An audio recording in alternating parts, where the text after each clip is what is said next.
अस्सलाम वालेकुम नाज़रीन, मैं वली रईस एंटरटेनमेंट की तरफ से एक बार फिर आपकी खिदमत में हाजिर हूँ। नाज़रीन, शुक्रिया कि आपने मेरे इस नए एपिसोड को भी पसंद किया, जिसमें मैंने उन अदाकारों का नाम लिया जिन्होंने इस इंडस्ट्री से कमाया भी, लेकिन बाद में इस इंडस्ट्री में लगाया, मतलब ख़ुद भी फिल्में प्रोड्यूस की। इसमें मैंने कुछ आर्टिस्टों के या कुछ प्रोड्यूसरों के तो नाम मैंने पहली किस्त में बता दिए थे, और मेरे बहुत से दोस्त ज़रा नाराज़ हो गए, बोला भाई हमारे तो हीरो ने भी फिल्में बनाई हैं। मैंने कहा जी बिल्कुल, मुझे पता है, मेरे पास लिखा हुआ है।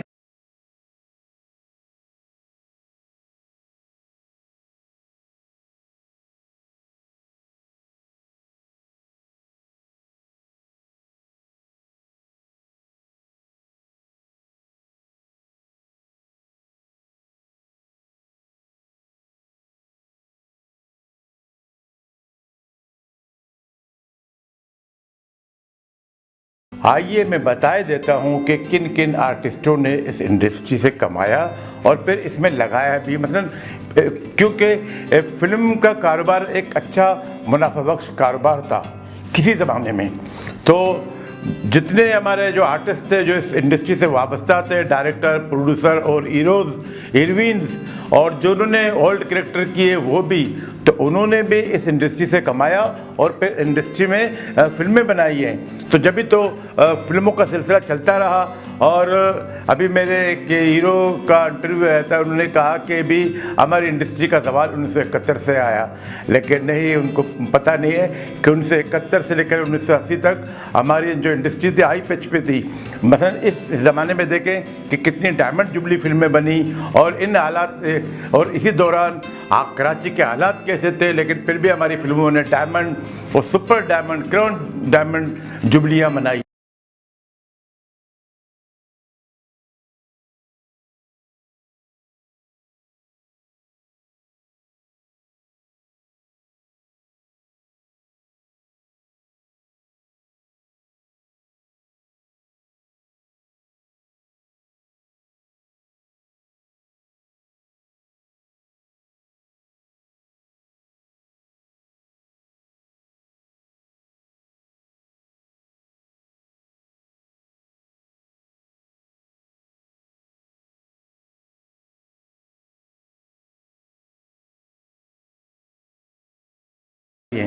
तो अगर बांग्लादेश हमसे अलग हो गया या हिंदुस्तान हमसे अलग हो गया, लेकिन हमारी ये तीन जो सर्किट थे, सरहद, सिंध और पंजाब, तो यहाँ पे हमारी फिल्मों की अच्छी खासी रिकवरी होती थी।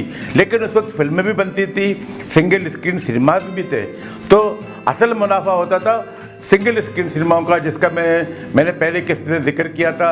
अगर ख़वातीन फिल्में देखने आ गई तो समझ लो कि वो फिल्म तो हिट हो गई।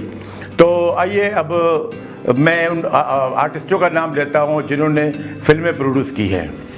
हमारे सीनियर आर्टिस्टों में से ज़ीनत बेगम ने भी किसी ज़माने में एक फ़िल्म बनाई थी, कुल जा समसम, उसकी प्रोड्यूसर थी। उसके बाद as a director, as a producer उन्होंने 3 फिल्में बनाई, बिन बादल बरसात, आबशार और आपकी खातिर। लेकिन जिस तरह बिन बादल बरसात एक ख़वातीन की टीम थी, इसमें राइटर, डायरेक्टर, म्यूज़िक सारे ख़वातीन की थी, तो वो एक बहुत बेहतरीन फिल्म थी। आपके यहाँ मुर्दा बच्चा पैदा हुआ था और एक दवाई किया जिंदा। मैंने डॉक्टर को भी पता नहीं चलने दिया और इख्तियार तौर पर बच्चा बदल दिया। क्या नाम है तुम्हारा? औरत। जिन बहनों के भाई जिंदा हो वो रोया नहीं करती। आपकी तारीफ? बहन इतने पन्नों कोई मातम करेंगी और न लुटने पर तुमसे पर शिकायत। बेटी तुम्हारे जुल्म को अपना मुकद्दर समझ लेगी और बहन मजबूरी। हमारा बच्चा हमें मिल जाए तो उसके अगवा करने वाले को आप खुद फांसी पे लटका दीजिए। आजादी की कीमत जानता है तू? आजादी भीख में नहीं मिलती, आंसुओं से जंजीरें नहीं टूटती, ये नई दरख्वास्त नहीं, मेरा हुक्म है, जानता ही नहीं। सवाल करती है यार, जवाब दो मर्दो। उसकी बनिस्बत वाबशार ज़रा सा नरम फिल्म थी और आपकी खातिर उससे भी ज़्यादा नरम गई।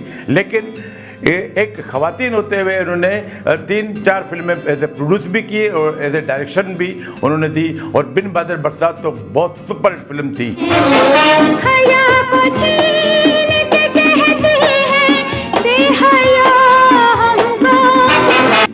उसके बाद हम जिक्र करेंगे अदाकारा सीमा का।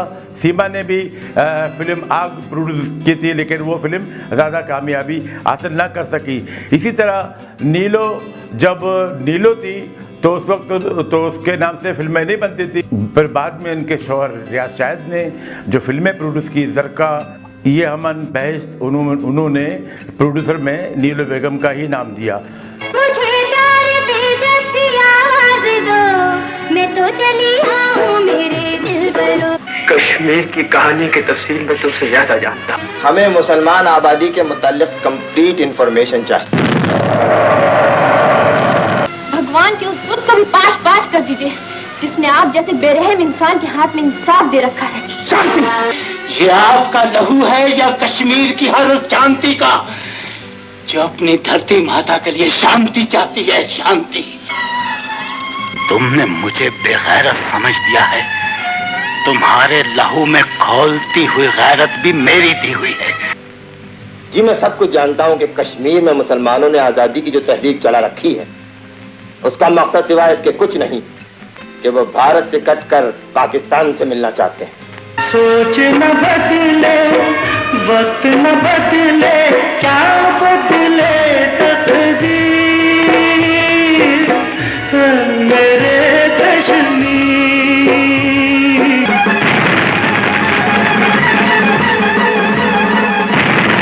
तू के नाम पे आदाब गुलामी है अब। लुत्फी, शाबान लुत्फी, उस्ताद शाबान लुत्फी, डेविड, मेजर डेविड, यहूदी मेजर डेविड। मेरी तस्वीर दुनिया वालों पर रोशन कर देगी कि जिस जमीन में यहूदियों ने एक अरब को दफन किया वो फलस्तीन की जमीन है। तुमने मुझे सदा नहीं दी, मां की गोद में पनाह दी है, मां की गोद में। लेकिन यहूदी, ये भी सोच लो, यहूदियों के नापाक कदम फलस्तीन में अब नहीं रह सकते। हमारी फीमेल आर्टिस्ट, हमारी मलका जज्बात सबिया खानम ने माजी में एक फिल्म प्रोड्यूस की थी नाजी, उसमें टाइटल रोल खुद किया। उसके बाद पर हसन तारिक की अंजुमन सुपरहिट गई, तो वहाँ पे देवर भाभी का जो उनका मिलाप था वहीद मुराद और सबिया खानम का, तो उसको मद्देनजर रखकर उन्होंने एक फिल्म बनाई देवर भाभी। तो इस दर्पण ने तो अलग फिल्म बनाई थी, संतोष ने अलग, तो ये सबिया रज़ा के नाम से उन्होंने देवर भाभी फिल्म बनाई थी। इसी तरह फीमेल आर्टिस्टों में हमारी संगीता खुद तो प्रोड्यूसर नहीं थी, इनकी वालदा प्रोड्यूसर थी, तो उन्होंने भी मुट्ठी भर चावल, सोसाइटी गर्ल और बेशुमार फिल्में बनाई। मेन बात ये थी कि संगीता की वालदा मेहता बानो, जो किसी ज़माने में खुद भी आर्टिस्ट थी, वो सोचती थी और ऐसे ऐसे मुनफरिद आइडियाज़ उनके जहन में आते थे, जैसे मुझे गले लगा लो, सोसाइटी गर्ल, मुट्ठी भर चावल और बहुत सी फिल्में उन्होंने बनाई हैं। लेकिन वो फिल्में बिल्कुल मुनफरिद कहानियों पे बनी थी, खासकर मुझे गले लगा लो और बेहतरीन एक फिल्म थी। आप नहीं समझती अम्मी जान, जाने किसके गुनाहों की तस्वीर है? जिसके भी है, कम से कम तुम्हारी नहीं, जो तुम इस पर अपना हक जताकर इसकी जान लो, जो मेरी माँ की इज्जत के कत्ल में उतना ही हिस्सेदार है जितने के आप। लड़की गुनाह की पोटली कह के पुकारिए और शानों की बेटी की जिंदगी खत्म कर दो जो हमारी बेटी होने का भी दावा करती। मुझे जिसकी तलाश थी वो मुझे मिल गई है। दौलत से हर शय खरीदने के आदी आप हैं सेठ साहब। अगर बात खरीदने और बेचने की चल ही निकली है तो फिर लगाइए बोली, कितने में बेचते हैं आप मासूमा के बाप को? तो ये थी फीमेल आर्टिस्ट जो थी, उन्होंने भी एज ए प्रोड्यूसर फिल्में बनाई हैं, तो उन्होंने भी अपना हिस्सा इस इंडस्ट्री में डाला। तो एज ए हीरोज़ में वैसे गुलामुद्दीन ने आंधी और तूफान,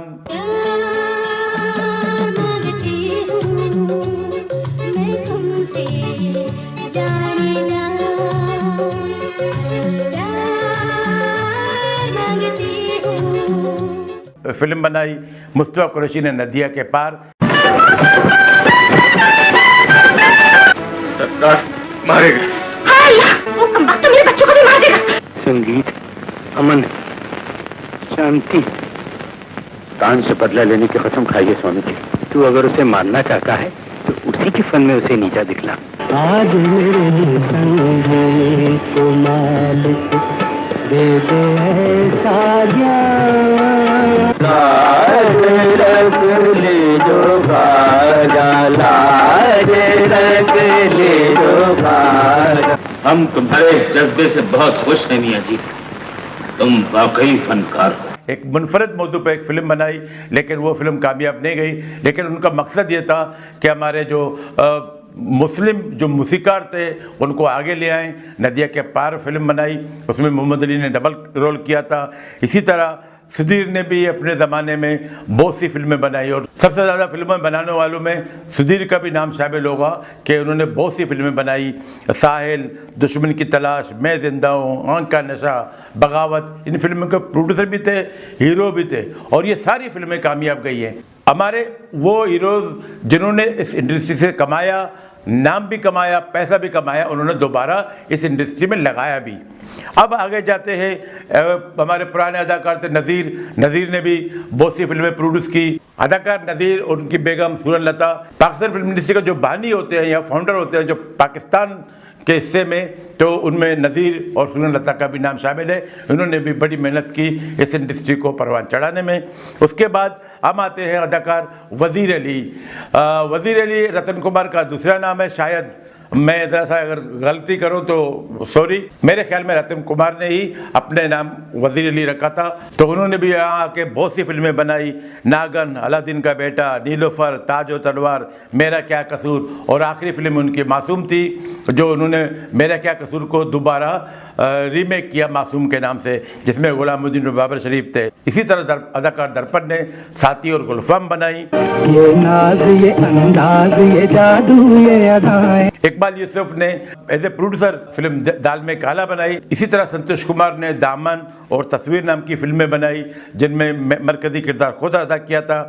इश्क के मारे मरे हम न कदा के मारे, अरे मर गए हम तो सनम तेरी अदा के मारे।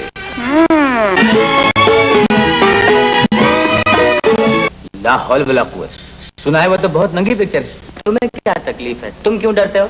ये अपनी बीवी से डरता है। सर से पांव तलक मौजे नूर हो। फिर ना ये बंगला रहेगा, न मोटरें, न नौकर, न चाकर, सब छिन जाएगा। ये सब मुझे मंजूर है, लेकिन तुम्हारे मंसूर नजर मुझे मंजूर नहीं। आपके मनहूस इरादों का मुझे आज पता चला है, जबकि मैं लुट गई, बर्बाद हो गई, तबाह हो गई। इनायत हुसैन भट्टी ने तो, भट्टी पिक्चर्स वालों ने तो बेशुमार फिल्में बनाई हैं। किन किन फिल्मों का जिक्र करो, लेकिन इनायत हुसैन भट्टी ने सबसे पहले हीर वारिस शाह के नाम से अपने नाम से एक फिल्म बनाई। बाकी फिल्मों में उन्होंने अपने बच्चों के नाम रखे थे, नदीम अब्बास, वसीम अब्बास, उनके नाम पे फिल्में प्रोड्यूस की थी और बेशुमार फिल्में बनाई थी। इसी तरह कुमार साहब ने सनम और तौबा नाम की फिल्में बनाई, जिनके डायरेक्टर उनके बेटे थे। हमारे पाकिस्तानी राज कपूर यानी कि पहले कॉमेडियन हीरो जो कमाल साहब हैं, उन्होंने भी बेशुमार फिल्में बनाई, शहनाई, जोकर। लेकिन उनका एक और बड़ा एक कदम था कि उन्होंने पहली और मेरे ख्याल में आखिरी बार सीरीज फिल्में बनाई है। जट कुड़ियां तो डरदा, अज दियां कुड़ियां, कल दे मुंडे, तो इस सीरीज को बनाया, उसमें बहुत कमाल किया। पहली फिल्म तो इतनी सुपर हिट गई।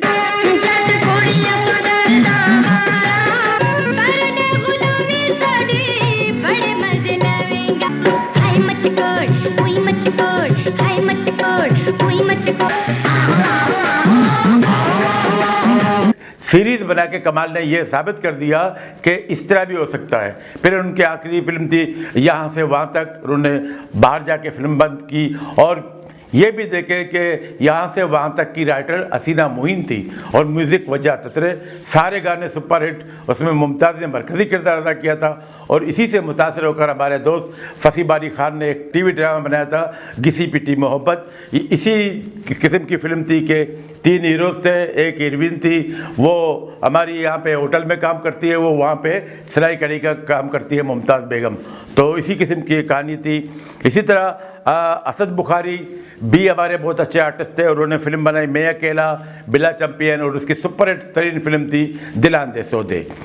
एजाज एक हमारे ऐसे आर्टिस्ट थे जिन्होंने पाकिस्तान की दूसरी डायमंड जुबली फिल्म बनाई, लेकिन एजाज वो हीरो हैं जिनकी बहुत कम फिल्में कामयाब गई हैं, लेकिन ये एजाज़ को हासिल है कि पाकिस्तान की पहली और दूसरी डायमंड जुबली फिल्मों के हीरो भी एजाज़ हैं।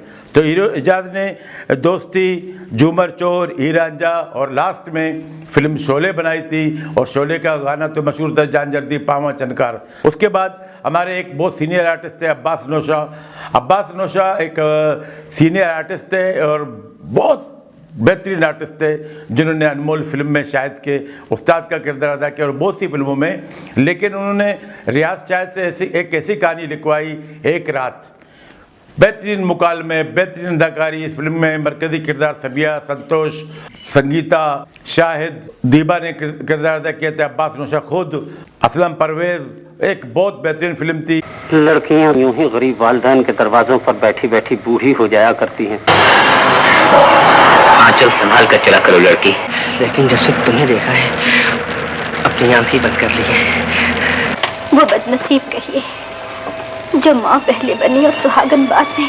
आपकी आवाज से इस हवेली के दरो दीवार कांप उठे। मैं इस काबिल नहीं कि किसी को अपनी सूरत दिखा सकूं। शाहिद की पहली फिल्म थी एक रात, लेकिन रिलीज़ के लिहाज से पहली फिल्म आंसू बन गई, और ये फिल्म लेट रिलीज़ हुई थी, लेकिन बहुत बेहतरीन फिल्म थी। और शाहिद की सिर्फ 2 ब्लैक एंड वाइट फिल्में, एक नेकी बदी और एक रात।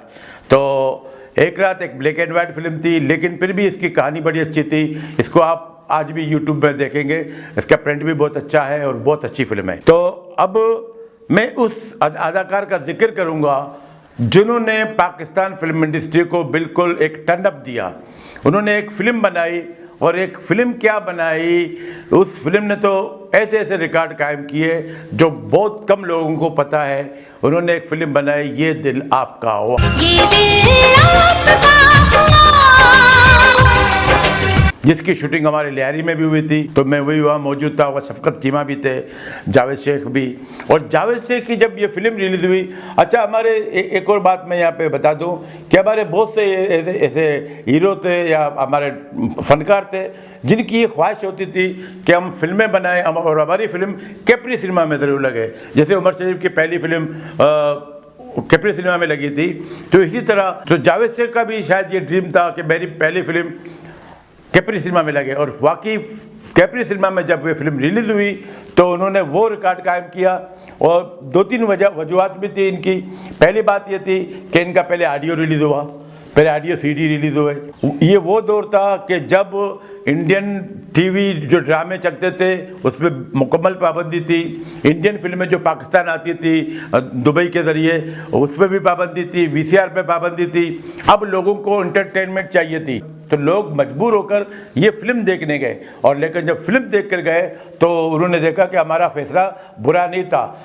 ये दिल आपका हुआ किसी भी इंडियन, किसी भी हॉलीवुड फिल्म से कमज़ोर नहीं है, क्योंकि इसका स्क्रिप्ट जावेद शेख ने इकबाल कश्मीरी के बेटे के साथ मिलकर, बाबर कश्मीरी के साथ मिलकर जो इतना मजबूत स्क्रिप्ट लिखा, और उनको प्रोड्यूसर भी अच्छा मिला।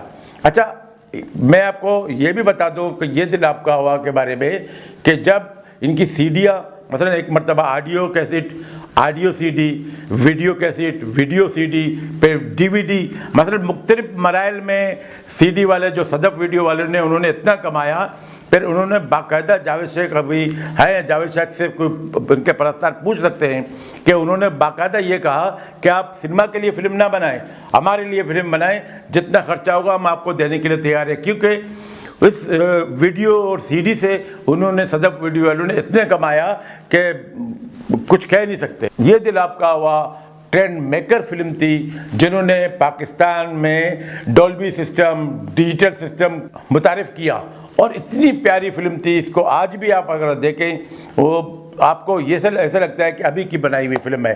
तो दोस्तों जावेद शेख का जिक्र मैंने इसलिए बाद में किया आखिर में कि मुझे तफसीलन बताना था कि जावेद शेख की फिल्म ये दिल आपका हुआ कैसे फिल्म थी और उसने क्या बिजनेस किया था। हालांकि शाहिद ने भी एक फिल्म मुकद्दर वहीद मियां के साथ मिलकर बनाई थी जो आधी रह गई। एक फिल्म उस्ताद चौधरी के साथ तेरा मेरा साथ रहेगा, वो भी फिल्म बन रही थी। बाबर शरीफ के साथ फिल्म तोहफा बनाई थी। एक फिल्म उब्बा खातून बन रही थी। तो शाहिद ने भी कोशिश की कि मैं भी प्रोड्यूसर बन जाऊं, तो वो वहाँ पे तो प्रोड्यूसर ना बन सके, लेकिन उनके बेटे ने जब एक फिल्म बनाई अभी पिछले दिनों जो रिलीज़ हुई थी हुए तो अजनबी, तो उसमें शाहिद ने मेन किरदार अदा किया था और शाहिद प्रोडक्शन के नाम से उन्होंने ये फिल्म रिलीज़ की। तो नाज़रीन, यहाँ पे मैं अपने इस प्रोग्राम का इख्तिताम करता हूँ और ये बता देता हूँ कि हमारे उन हीरोज़ ने जब इंडस्ट्री से कमाया, इंडस्ट्री में लगाया और इंडस्ट्री से फिर दोबारा कमाया, फिर दोबारा फिल्में बनाई हैं, तो ये वो आर्टिस्ट थे। हो सकता है कि मुझसे बहुत से आर्टिस्टों के नाम रह गए हों, तो इस सिलसिले को हम जितना तूल देना चाहें तो तूल दे सकते हैं, लेकिन मैं इसको यहीं पे इख्तिताम देता हूँ। नाज़रीन, इसके साथ ही वली रईस को इजाज़त दीजिए। अल्लाह हाफिज़।